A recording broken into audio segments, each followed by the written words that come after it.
अयोध्या नरेश पर एक मिनट सुनिए। तो तेरा अपराधी मेरा अपराधी, अब ये खेल चलेगा। अब सवाल जो अश्विनी शाही का है वो भी जायज है। आपके यहां से अगर फिरौती वसूली होगी तो मुकदमा क्यों नहीं दर्ज होगा? बिल्कुल बिल्कुल दर्ज होगा। सारे मुकदमे दर्ज होने चाहिए, जो भी जिस पर भी आरोप है आरोप लगना चाहिए। लेकिन समस्या ये है कि जो सरकार है वो खुद को अदालत मान ले रही है। सबसे बड़ी समस्या ये है। अंधेर नगरी चौपट राजा की जो कहानी है, भारतेंदु हरिश्चंद्र जी का नाटक है वो, उसमें यही होता है कि राजा को इससे मतलब नहीं कि अपराध किसने किया। राजा के पास एक रस्सी है, उसकी एक गोलाई है उस फंदे की, जिसकी गला आ जाए, फिट हो जाए, उसको वो फांसी दे देगा। यहां पर मंगेश यादव हो या अनुज प्रताप सिंह हो, इनकी बहनें, इनके परिवार के लोग कई दिन पहले से कह रहे थे कि हमारे भाई को पुलिस उठा ले गई। अभी उसका वीडियो चल रहा है लगातार, और उसके बाद उसको मार दिया जाता है।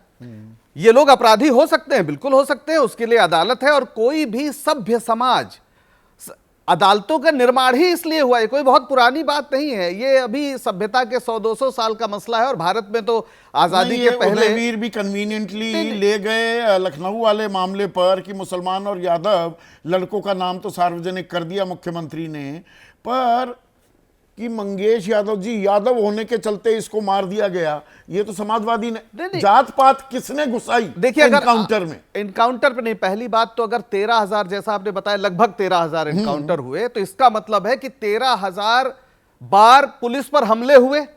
तो ये कैसी सरकार है, इसका कैसा इकबाल है? और दूसरी बात, अगर आप पकड़ के मार रहे हैं तो फिर आप हत्यारे हैं, आप पुलिस को हत्यारा बना रहे हैं। और आप जानते हैं महाराष्ट्र से लेकर अन्य प्रदेशों में एक जमाने में बड़े बड़े एनकाउंटर स्पेशलिस्ट थे, आज जेल में हैं वो हत्यारे साबित हो गए।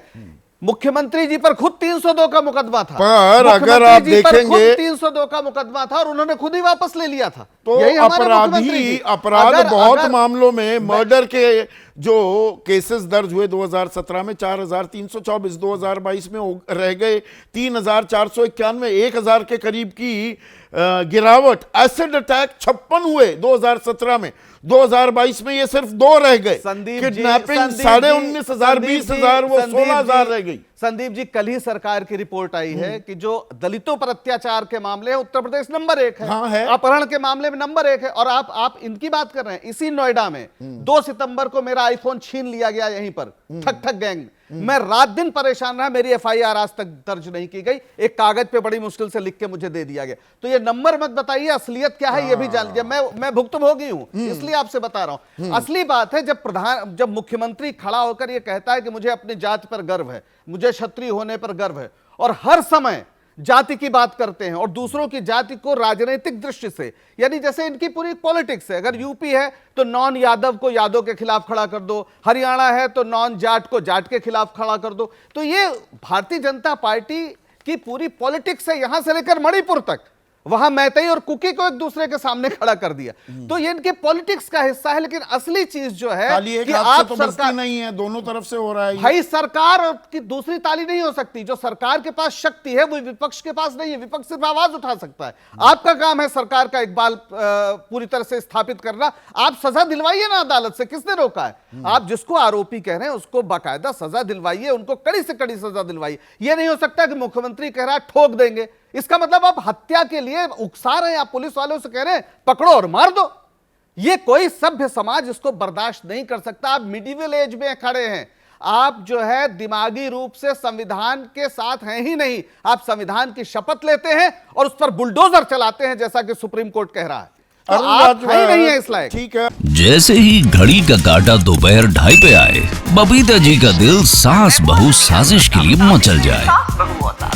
और ये है इनकी बहू, पूरे दिन ऑफिस की टेंशन हो जाए गॉन जब ये करें अपना फेवरेट शो फ्री टाइम पे ऑन।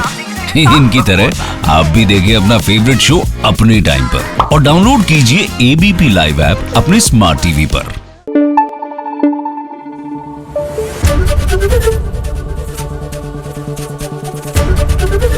ABP न्यूज आपको रखे आगे।